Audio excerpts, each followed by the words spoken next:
ठीक है, रीडिंग करते हैं non simplicity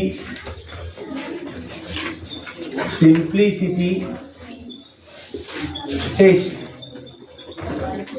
none simplicity test. अच्छा, इसमें मतलब क्या है, जैसे कल आपने देखा सिंपल ग्रुप के बारे में, किसी ग्रुप को सिंपल कब कहते हैं बताइए? हाँ, जब उसके पास कोई प्रॉपर नॉर्मल सब ग्रुप ना हो, उसके पास अगर नॉर्मल सब ग्रुप हो तो केवल दो ही हो, है ना, या एक तो खुद वही खुद और दूसरा सिंगलटन ई वाला, है ना, और कोई उसके पास नॉर्मल सब ग्रुप नहीं होना चाहिए। अगर है तो उससे सिंपल ग्रुप आप नहीं कहेंगे, ठीक है ना। तो अच्छा, अब ध्यान दीजिए, अब चेक करते हैं, जैसे अब इसे समस्या क्या है, जैसे सैलोस थर्ड थ्योरम से अगर चेक करते हैं हम लोग, तो वहाँ पे समस्या यह हो जाती है कि हम लोग मान लीजिए 1 भी हो सकता है, अगर मान लीजिए 3 भी आगे बोलते हैं 1 भी हो सकता है, 3 भी हो सकता है, मान लीजिए 5 भी आगे बोले 5 भी हो सकता है ना।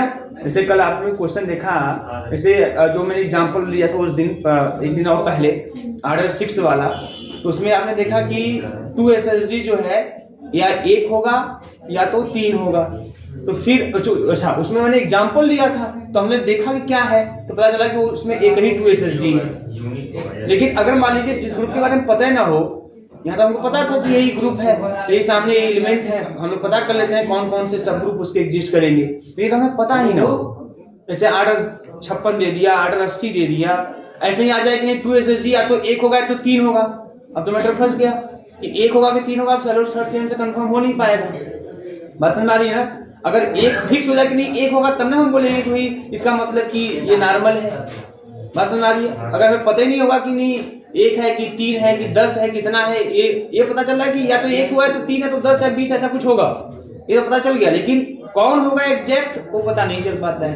तो हम लोग तब ऐसे ग्रुप को आप डिटरमाइन नहीं कर सकते कुछ सिंपल है कि सिंपल नहीं है। तो उसके लिए कुछ सिंप्लिसिटी टेस्ट है, उस टेस्ट को ऑपरेट करके से ऑर्डर दे दिया ग्रुप का कि ग्रुप का ऑर्डर 30 है 40 है। हमने कल 2 क्वेश्चन दिया था इसी में, ऑर्डर कुछ आपको दे दिया 50 60 कुछ ऑर्डर अगर आपको दे दिया है ना, और आपसे पूछा बताइए ग्रुप ये सिंपल है कि नहीं है, तो बिना सैलोस थर्ड थ्योरम का यूज किए, बिना किसी और थ्योरम का यूज किए, है ना, आपके पास जो सिंप्लिसिटी टेस्ट रहेगा, 2 टेस्ट है, इन्हीं टेस्ट को और 1-2 थ्योरम और हैं, उनको अप्लाई करके आप आसानी से बता सकते हैं ग्रुप सिंपल है कि नहीं है। बात समझ में आ रही है ना। सैलोस थर्ड थ्योरम से हम नहीं बता पाते कंप्लीटली, क्योंकि जहां पर अगर फिक्स 1 आ गया काम बन जाएगा, लेकिन अगर 1 से अधिक, वहां कंडीशन हुआ कि 1 भी हो सकता है, 3 भी हो सकता है, 5 भी हो सकता है, तो कौन होगा ये कंफर्म नहीं हो पाएगा आपको।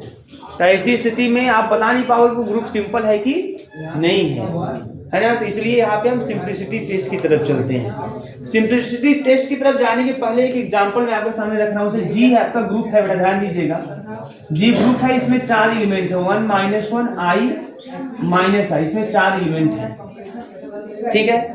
यह ग्रुप है आपका, यह यहाँ तक कि अबेलियन ग्रुप भी है, ठीक है ना, ये अबेलियन ग्रुप है। फर्स्ट और थर्ड थ्योरम डिफरेंस क्या है? First theorem third theorem difference क्या है? फर्स्ट थ्योरम जो है आपको बताएगा कि PSSG एग्जिस्ट कर रहा है कि नहीं कर रहा है ना। वही नहीं करते हैं, अगर P के power m divides the order of group, P के power m does not divides the order of group, अगर ऐसा है then there exist a PSSG such that order of S is equal to P to the power m। उतने order का exist करेगा, सब group उतने order का exist करेगा, और उसकी संख्या कितनी होगी उसके बारे में संभावना थर्ड थ्योरम ही आपको बताएगा कि हाँ 1 होगी की संख्या की 3 होगी कि 5 होगी, क्या हो सकता है वो संभावना आपको थर्ड थ्योरम ही बताएगा, है ना, वो पॉसिबिलिटी वही बताएगा। देखो यहाँ पे एक ग्रुप है बेटा, यहाँ पे G is equal to 1 - 1 I - I, ध्यान दीजिएगा यहाँ पे। अब ये ग्रुप है, अब ये जो ग्रुप है 1 - 1 I - I है ना, ये अबेलियन ग्रुप है, क्योंकि कम्यूटेटिव प्रॉपर्टी भी होल्ड होगी विद रिस्पेक्ट टू मल्टीप्लिकेशन, या अबेलियन ग्रुप है। अच्छा बताइए, अगर मुझे इसके सब ग्रुप की बात करनी हो, सब ग्रुप, इसका सब ग्रुप बन सकता है ना, 1 - 1 इसका सब ग्रुप है, 1 - 1 इसका सब ग्रुप है, H इज इक्वल टू 1 - 1 इसका सब ग्रुप है।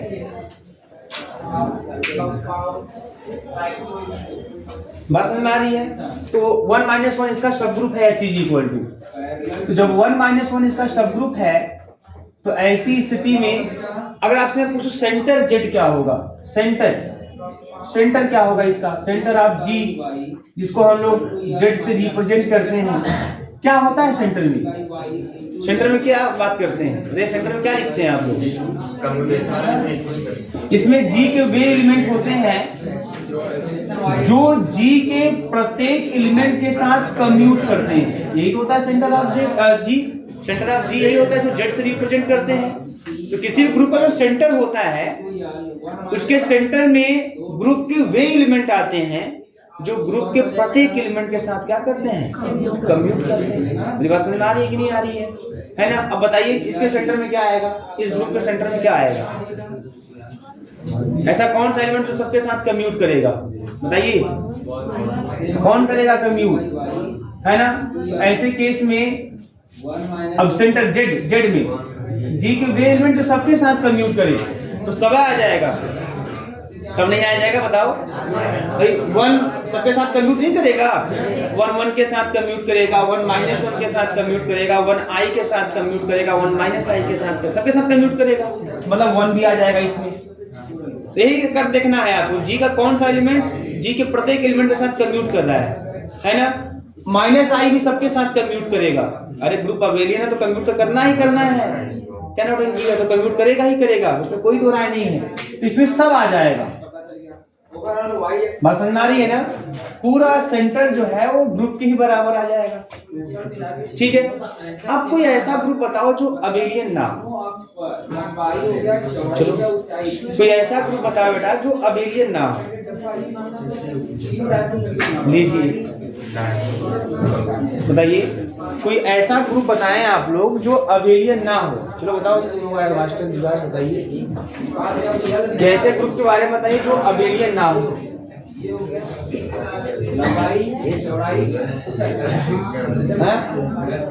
एस्टरी मतलब समझते हैं, ग्रुप ऑफ परमुटेशन, है ना? इसमें कुल 6 आएंगे एलिमेंट आपके पास, 6 आएंगे, 1 2 3 1 2 3 और 1 2 3, है ना? और 1 3 2 और 1 2 3 और 2 1 3 1 2 3 और 2 3 1 1 2 3 3 1 2 और 1 2 3 और 3 2 1। ये हो जाएगा आपका ग्रुप ऑफ परमुटेशन S3 बस में सिमेट्री ग्रुप।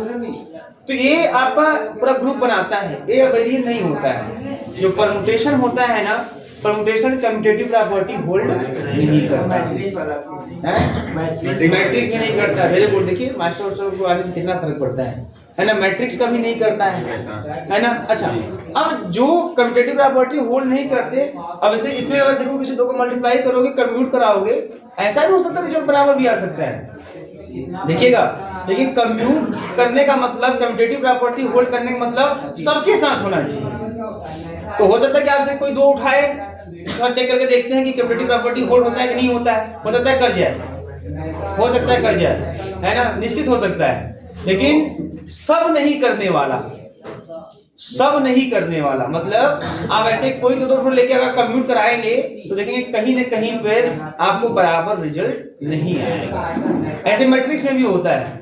मैट्रिक्स में ऐसा नहीं है कि आप मैट्रिक्स को गुणा करते हैं, दो मैट्रिक्स लेके a into b करते हैं तो always ab is not equal to b आता है, ऐसी बात नहीं है।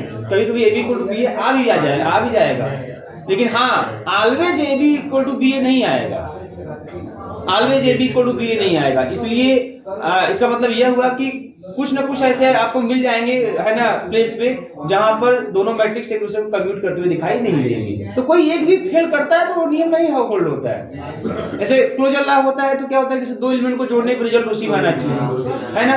अब ऐसा नहीं है कि फुल जोड़ दिया आ गया लेकिन एक को नहीं जोड़े तो नहीं आया तो कोई क्लोजर प्रॉपर्टी होल्ड। अगर एक भी फेल कर गया तो पूरा काम खत्म, धराशायी पूरा नियम। बस समझ में आ रही है ना? किसी नियम को होल्ड करते हुए तब कहेंगे जो सब पर लागू होगा।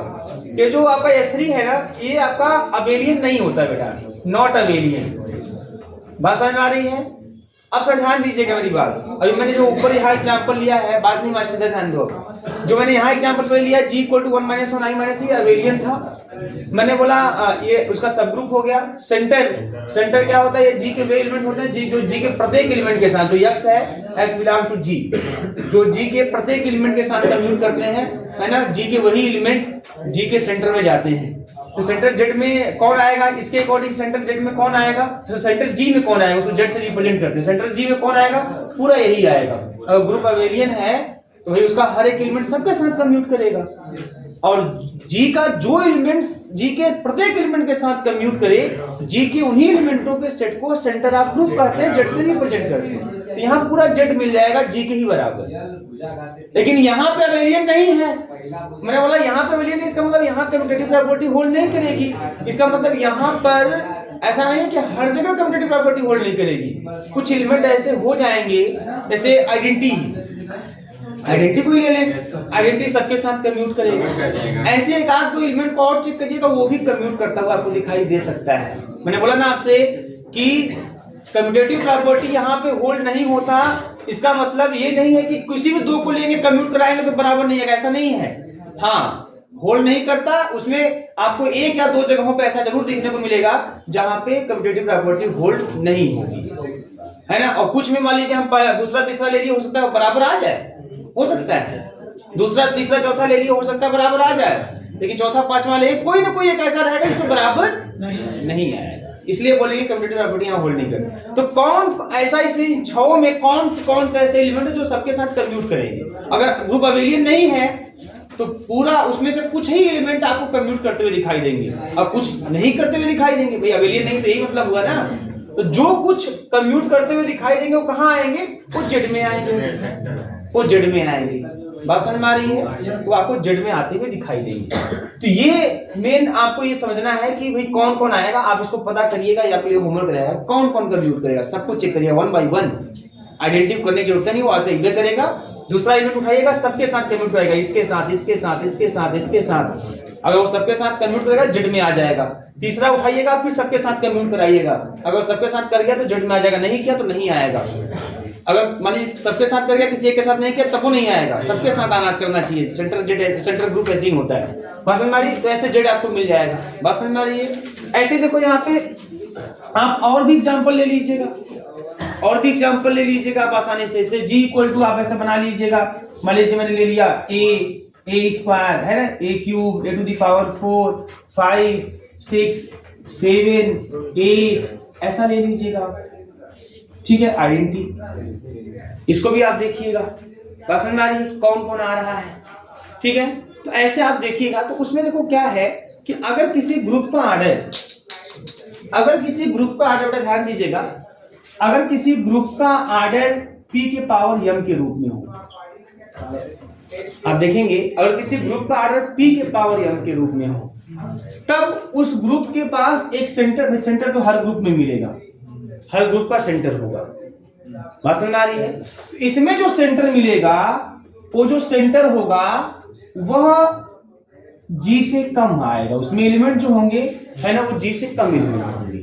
अगर ग्रुप का ऑर्डर p के पावर m के रूप में रहा तब, बात समझ में आ रही है, ऐसे दिखाई देगा। अच्छा, कुछ केस में आपको बराबर होते हुए भी दिखाई देंगे। देखो केस कब, जब ग्रुप अबेलियन के कैटेगरी में जाएगा तब। जैसे देखो यहाँ पे ये भी 2 का स्क्वायर ही तो है, p के पावर m ही तो है ना यहाँ पे। तो ये जो है इसमें बराबर आ गया, तो क्यों, क्योंकि ये ग्रुप क्या था, अबेलियन। अगर ग्रुप अबेलियन नहीं रहेगा देन उस केस में निश्चित है कि order of Z less than order of group दिखाई देगा।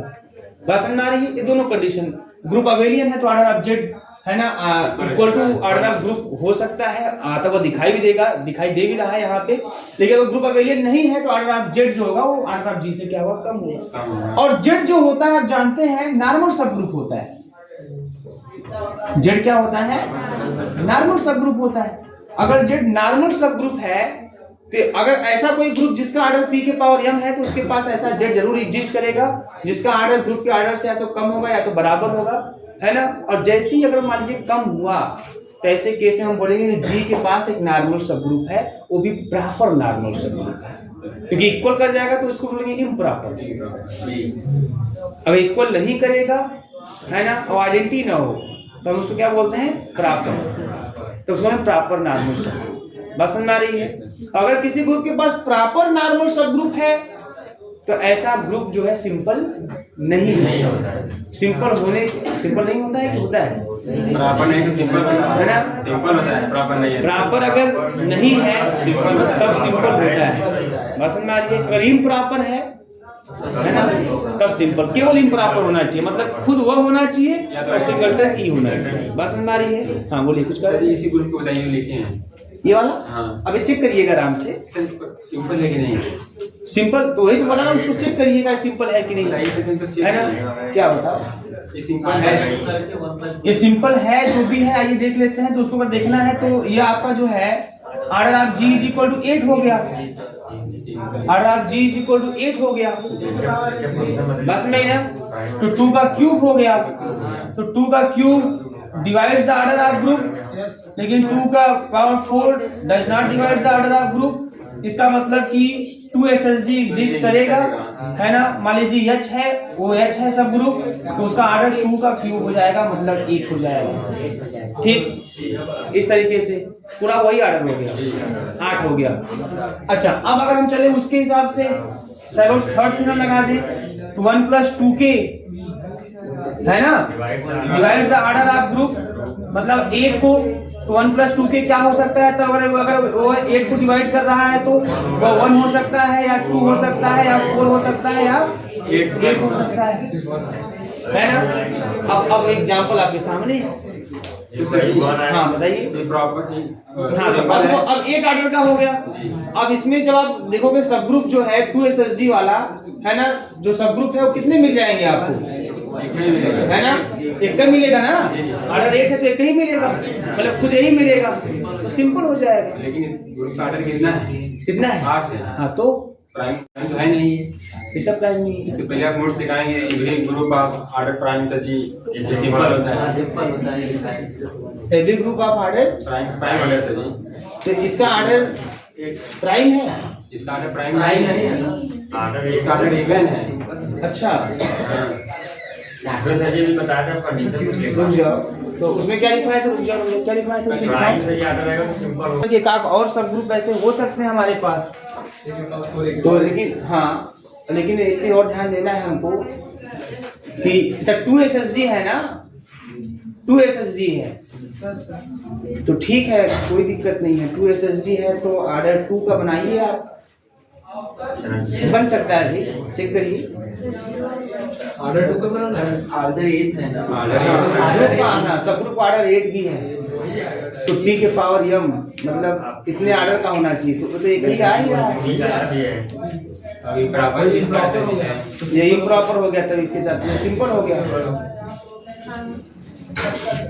चलो ठीक भाई, कोई दिक्कत नहीं, कोई दिक्कत नहीं। उस लाइन में क्या था, a group of order prime is always simple, लेकिन उसमें मैंने कहीं यही नहीं लिखवाया था कि जिस ग्रुप का ऑर्डर प्राइम ना हो सिंपल नहीं होता, है ना। बात समझ आ रही है ना, स्टेटमेंट का ध्यान दीजिएगा। A group of order prime is simple, अगर ऑर्डर प्राइम तो सिंपल होगा करेगा। अब प्राइम नहीं है उसके बारे में मैंने कोई इन्फॉर्मेशन नहीं दिया है, ना तो कोई इन्फॉर्मेशन है। अगर प्राइम नहीं है तो हो भी सकता है, नहीं भी हो सकता, क्या फर्क पड़ता है ना, ये सब तो हो ही सकता था भाई।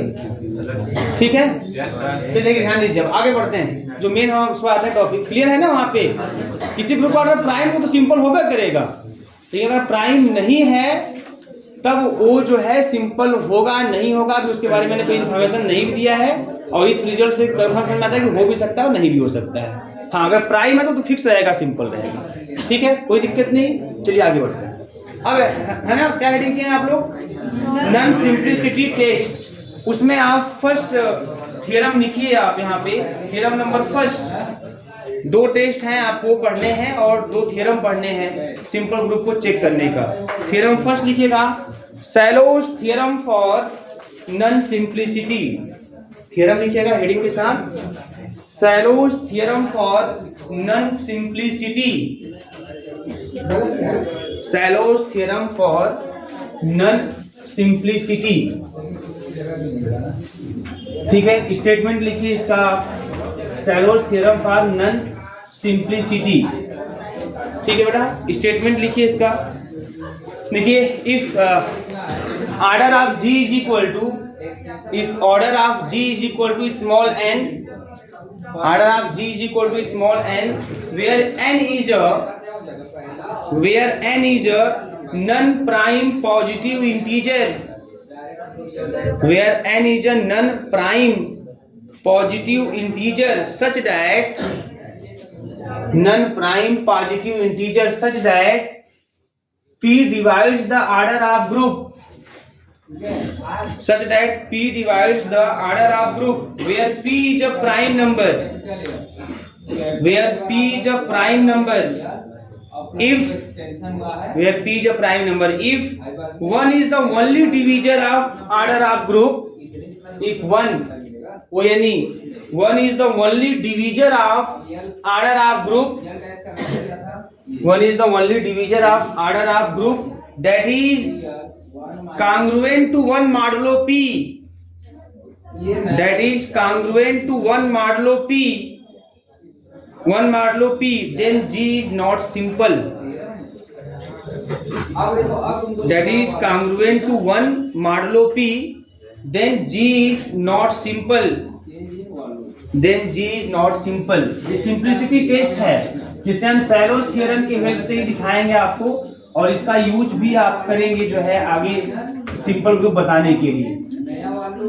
ठीक है, सिलेबस का हेडिंग है आपके, याद लीजिए यहाँ पे क्या करा है इसमें, तो ग्रुप का ऑर्डर क्या हो बेटा, n हो, और n कैसा नंबर है, non prime number, prime number नहीं होना चाहिए। और एक ग्रुप जो है जिसका ऑर्डर n हो, उस ग्रुप को कोई प्राइम नंबर डिवाइड करना चाहिए, p प्राइम है, बात समझ में आ रही है, p कोई प्राइम नंबर डिवाइड करना चाहिए। If one is the divisor, अगर वन जो है divisor of order of group है, अगर ऐसा है, देन अगर ऐसा कंडीशन होल्ड कर रहा है तो G इज नॉट सिंपल, तो G हमारा सिंपल नहीं होगा अगर ये सब कंडीशन होल्ड कर रहे हैं। ठीक है, हम इस पर एग्जांपल भी देखेंगे, पहले देख लीजिए इसको कैसे क्या करना है। ऑर्डर ऑफ ग्रुप आपका n है, मतलब वो n कैसा होना चाहिए, नन प्राइम नंबर होना चाहिए, है ना, जैसे आपका 2 नहीं होना चाहिए, 3 नहीं होना चाहिए, 5 नहीं होना चाहिए, 7 नहीं होना चाहिए, 11 नहीं होना चाहिए, 13 नहीं होना चाहिए, बात समझ में आ रही है, ये सब नहीं होना चाहिए। इसके अलावा कोई भी आप 1 हो सकता है ना, 4 हो सकता है, 6 हो सकता है, ऐसा आप ले लीजिए, कोई दिक्कत नहीं।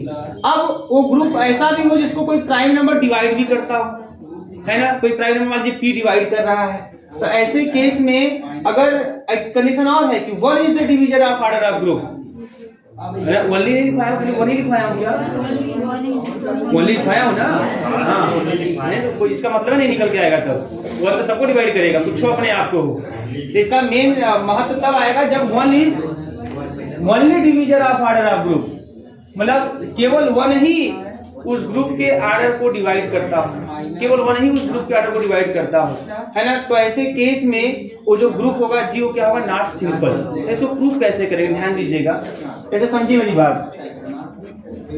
प्रूफ में हम लोग दो केस लेंगे यहाँ पे।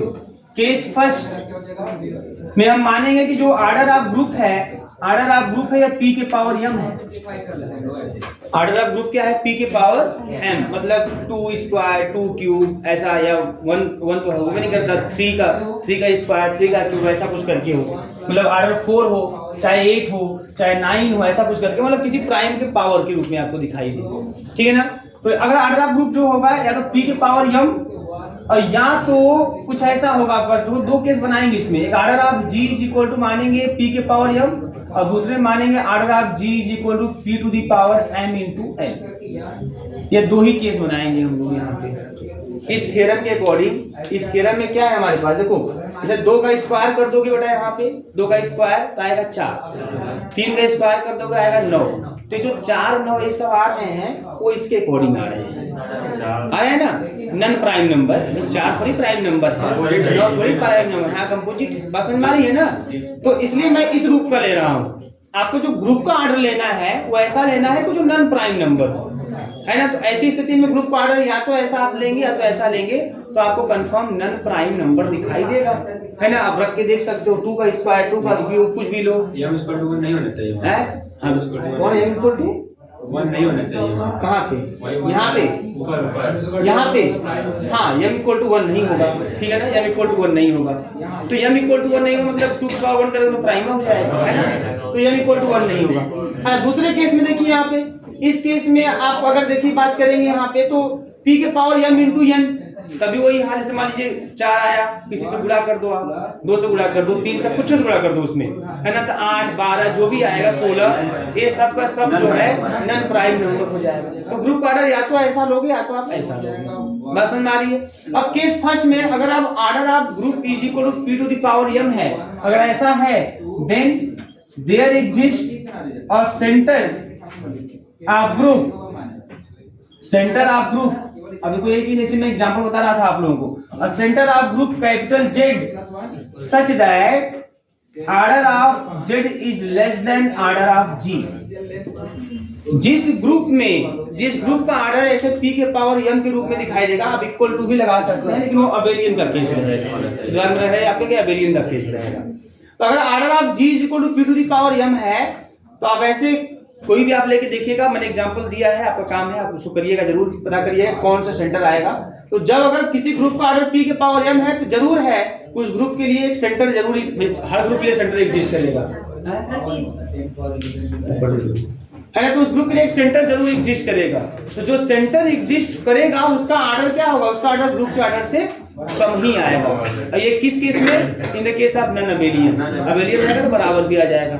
अच्छा, आप ये भी जानते हो एंड वी नो दैट जो सेंटर है, ये सबको पता है कि जो सेंटर ऑफ G होता है, centre of G is always a normal सब ग्रुप। ये तो कंफर्म, कोई डाउट नहीं इसमें, नॉर्मलाइजेशन में होता है कि इसमें कोई दिक्कत नहीं होती, नॉर्मल सब ग्रुप। अब किसी ग्रुप का, है ना, किसी, अच्छा नॉर्मल सब ग्रुप होता है। अब ध्यान दीजिए, अब एक ग्रुप G है, अब ग्रुप के पास एक नॉर्मल सब ग्रुप है जिसका ऑर्डर क्या है, जिसका ऑर्डर G के ऑर्डर के बराबर हो सकता है in the case of abelian, और नॉन अबेलियन के केस में वो लेस देन हो सकता है, कुछ भी लेस देन हो सकता है, वो आइडेंटिटी तक भी जा सकता है ना, और आइडेंटिटी के ऊपर ऑर्डर का भी हो सकता है। तो ऐसी स्थिति में अगर ऐसा कुछ होगा तो इसका मतलब यह है कि G के पास जो है एक प्रॉपर नॉर्मल सब ग्रुप भी एग्जिस्ट कर सकता है। बात समझ में आ रही कि नहीं आ रही है?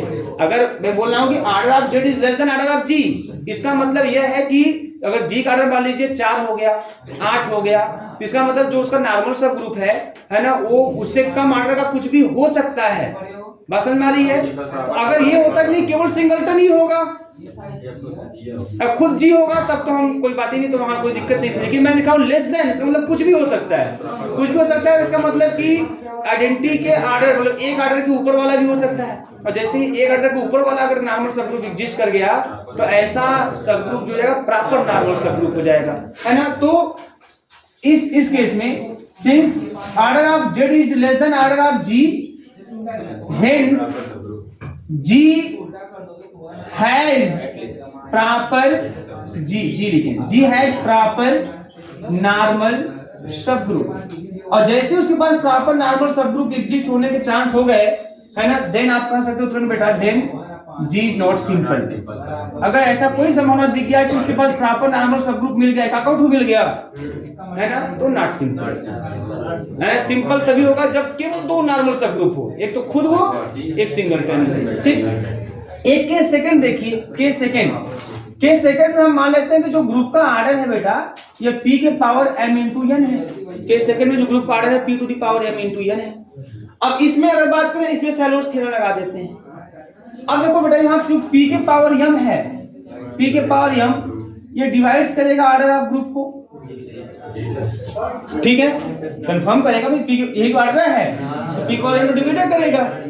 अब लेकिन जो p के पावर m प्लस 1 है not divides the order of group, ठीक है। ऐसे देख सकते हो, जैसे मान लो ग्रुप का ऑर्डर मैंने ले लिया 2 का स्क्वायर इंटू 3 कुछ कर दिया, चलो ये हो गया। अब जो 2 का स्क्वायर है वो तो इसको डिवाइड करेगा 2 के स्क्वायर इंटू 3 को, लेकिन जो 2 का क्यूब है 8 वो तो इसको डिवाइड नहीं करेगा, तो चाटनी मारा है ना, हुआ ये तो डिवाइड नहीं करेगा। तो अब ऐसा केस हो गया कि p की पावर m डिवाइड कर रहा है, लेकिन p की पावर m प्लस 1 डिवाइड नहीं कर रहा है, तो सैलोज फर्स्ट थ्योरम क्या कहता है, तो शैलोज फर्स्ट थ्योरम क्या कहता है? शैलोज फर्स्ट थ्योरम कहता है कि there exist PSSG, P Sylow's subgroup exist करेगा such that order of H is equal to P के पावर m। अब इनकी संख्या क्या हो सकती है उस संख्या के बारे में Sylow's third theorem. Now by Sylow's third theorem, अगर मैं शैलोज थर्ड थ्योरम से चलूं, थर्ड थ्योरम, तो ऐसी स्थिति में अगर मैं शैलोज थर्ड थ्योरम की बात करूं तो ऐसी स्थिति में 1 प्लस p के है ना divide the order of group d to the power m into बोलिएगा यहाँ पे। अच्छा, अब जब ये स्थिति है तो बताइए यहाँ पे 1 प्लस पी के जो होगा ये क्या हो सकता है? बोलिए, ये या तो हो सकता है p के पावर m या तो n होगा। बोलिएगा, या तो हो सकता है p के पावर m या तो क्या होगा हमारा n होगा। ठीक है, अब यहाँ पे ध्यान दीजिएगा, अब यहाँ पे एक चीज यहाँ पे हम बना सकते हैं। अच्छा, एक चीज और है यहाँ पे, इसको डिवाइड करने के लिए मैं ऐसे लिख सकता हूँ 1 भी होगा तो या तो खुद है ना, या तो द्वारा हाँ 1 भी होगा, ठीक है ना, 1 होगा इसको डिवाइड करने वाला। p के पावर m इंटू n को कौन डिवाइड कर सकता है? 1 डिवाइड कर सकता है और खुद यह भी डिवाइड कर सकता है, यह भी डिवाइड कर सकता है, n का भी केस आ सकता है। बात समझ आ रही है? अब ये देखना है कौन सा कंडीशन होल्ड कर सकता है। तो 1 तो नहीं होगा, क्यों होगा? होगा 1 ही होगा केवल। क्यों? अब स्टेटमेंट देखो थ्योरम का, कह रहा है कि 1 is the only division of order of group. जो हमारा ग्रुप है उसका डिवीजन केवल 1 ही है। तो इसका मतलब न तो ए होगा, न तो ए होगा, न तो ए होगा। क्लियर है? क्यों? क्योंकि स्टेटमेंट में ही बोला गया है कि उस ग्रुप के ऑर्डर को डिवाइड करने वाला केवल 1 होना चाहिए और कोई नहीं। बात समझ आ रही है? तो इसमें कोई अगर 1 ही होगा तो 1 प्लस पी के इज इक्वल टू 1 हो गया। इस तरीके से इसका मतलब कि नंबर ऑफ, या ऐसे ही बोल सकते हैं, इसका मतलब PSSG जो होगा वह एक ही होगा, इसका मतलब यूनिक होगा। जब यूनिक होगा इसका मतलब हो गया नॉर्मल, हेंस नॉर्मल। तो मतलब यूनिक और नॉर्मल सब ग्रुप अगर एग्जिस्ट करता है तो ऐसे केस में जी क्या होता है? सिंपल, है ना। देन आप कह सकते हो देन जी सिंपल, जी सिंपल। एक बात और, उसी स्टेटमेंट में ये चीज ही बोला था, है ना, उसका भी मतलब समझ लीजिएगा, कांग्रुएंट वाला मैटर, है ना, कि 1 इज कांग्रुएंट क्या, है ना, 1 इज कांग्रुएंट मॉडुलो p करके बोला था। तो देखो 1 प्लस पी के इज इक्वल टू, अगर 1 है बेटा तो इसको हम क्या लिख सकते हैं? इसका मतलब यह है कि अगर मैं इस 1 को ट्रांसफर कर दूं तो 1 minus 1 is equal to p के हो जाएगा, है ना। माइनस पी के गधा का पेड़, मतलब वही हो गया ना, कोई दिक्कत नहीं, ये भी सही है, कोई दिक्कत नहीं। इस 1 को ट्रांसफर कर दें, है ना, तो ये सब पकड़ते हैं एकदम सही तरीके। इधर ट्रांसफर कर दें, -0 प्लस 0 क्या फर्क पड़ता है? अब ये ऐसे हो गया। तो इसका मतलब क्या है? इसका मतलब है कि 1 is congruent to 1 modulo p। इसका मतलब देखो ये है, तो 1 कहां कांग्रुएंट मॉडुलो है? नहीं बोला है राइट? ग्रुप है, क्या बोला है? That is if the 1 is the only division of order of group, line पर पढ़िएगा, if 1 is the only division of order of group that is congruent to 1, वही 1, वही 1। बात समझ में आ रही है? 1 जो है is the only division of order of group and that 1 is also the congruent to 1 modulo p। तो देखो यही मतलब इसका होता है। देखो ट्रांसफर कर देगा, जाएगा 0 आ जाएगा ना, तो इसका मतलब कि 0 को p डिवाइड करेगा कितनी बार में? k बार में। तो कांग्रुएंट के केस में ऐसे लिखा जाता है 1 कांग्रुएंट 1 मॉडुलो p का मतलब यही लाइन हो गई, यही लाइन हो गई। तो मतलब 1 प्लस, उसने हिंट पहले भी दिया था, पहले भी, अगर 1 ही डिवीजन होगा उसका मतलब समझिएगा यहाँ पे, अगर ऑर्डर ऑफ ग्रुप का केवल वन ही डिवीजर होगा तो कंफर्म ये कंडीशन होल्ड करेगी, मतलब कंफर्म वन के कॉन्ग्रुएंट में दिखाई देगा with respect to modulo B. ठीक है, तो जब भी ऐसी कंडीशन होगी है ना, जी सिंपल होगा, चाहे ऐसे होगा तब भी जी सिंपल होगा, ऐसा होगा तब भी जी सिंपल होगा। नोट कर लीजिए इसे आप। आपको चीजों को अच्छे समझना है तो एग्जाम्पल को देखना जरूरी है, अदरवाइज तो भाई आप अगर ऐसे ही रट्टा मारते जाओ, बस 4-5 थ्योरम क्रम से हैं, उसमें से निश्चित 2 आएंगे, गारंटी है, आना ही आना है। नेमिंग थ्योरम ऐसे ही करते हैं। जी आप बोले सर जी कोई भी ग्रुप है जिसका ऑर्डर प्राइम हो तो सर जी ऑलवेज सिंपल होता है, ऑलवेज सिंपल। तो सर जी ग्रुप ऑर्डर से पूरी से 1 डिवाइड करेगा, डिवाइड नहीं करेगा इसको, जो सर जी ग्रुप हम लिए हैं हाँ सर उसको तो 1 डिवाइड करेगा, इसके अलावा उसमें डिवाइड नहीं करेगा, 1 आर इटसेल्फ। फिर वही बात इटसेल्फ आया ना यहाँ पे, ठीक है। तो यहाँ का अच्छा पहली बात एक चीज और है कि जब भी आप कुछ सोचा करिए पहले उसको देखा कीजिए खुद से, यानी एग्जाम्पल लेके देखा कीजिए, तुरंत का तुरंत क्वेश्चन बना के मत पूछा करो। समझ में आ रही है? किसी एक स्टेटमेंट से दूसरे स्टेटमेंट को जोड़ने से पहले दोनों स्टेटमेंट को अच्छे से आप एनालिसिस किया करो, एग्जाम्पल लेके देखा करो, ऐसे तो कंफ्यूज हो जाओगे हमेशा, है ना, इससे हमेशा कंफ्यूज रहोगे। तो जैसे कोई भी है ना आप, अच्छा अब मेन काम ये भी होता है कि आप अगर कोई एक थ्योरम का प्रूफ देख रहे हो, कोई एक थ्योरम का स्टेटमेंट देख रहे हो, दूसरा थ्योरम आपको लग रहा है कि नहीं यार ये तो एकदम एक जैसे लग रहा है, तो एग्जाम्पल लेके देखो, फिर एक भी ढूंढने की कोशिश करो अंतर क्या है दोनों में, ये बहुत जरूरी है ना। और दोनों को मिलाने की कोशिश करोगे जानबूझकर तब तो फिर कंफ्यूजन बढ़ता ही जाएगा। आपको मिलाना नहीं है ना, आपका काम कर रहे हो आप, मैं देख रहा हूँ आप खाली मिलाने की कोशिश कर रहे हो, आपको मिलाना नहीं है, आपको दोनों में अंतर पैदा करना है कि आखिर में अगर यही बात है तो क्यों ये अलग से दूसरे रूप में क्यों आपके सामने आ रहा है, अंतर क्या है दोनों में, वो अंतर खोजोगे आपका कंफ्यूजन दूर हो जाएगा। अब मिलाओगे तो कंफ्यूजन बढ़ जाएगा। अभी बात मिला ही रहता है, कंफ्यूज करने ही वाले थे सबको, मिला ही दिया था पी प्राइम वाला, तो अगला स्टेटमेंट दिमाग में आ गया कि नहीं तो खाली उसके लिए फिक्स लिखा हुआ है, तो फिर आप मिला के अब एग्जाम्पल में उठाने लगता फिर तुरंत धड़ाधड़, और फिर उसी में माथा पच्ची होता कहते टाइम, लास्ट लाइन बताइए कैसे सिंपल नॉर्मल है ना भाई, यूनिक नॉर्मल सब ग्रुप है ना, मतलब जी के पास सिंपल ग्रुप का परिभाषा लिखाया गया, केवल इम्प्रॉपर नॉर्मल सब ग्रुप होना चाहिए, है ना, तब वो आपका हो जाएगा। आगे लिखिए बेटा, यहाँ पे हेडिंग करिए odd test, O double D, heading करिए आप odd test, O double D, हाँ ऑड टेस्ट, ठीक है। For non simplicity of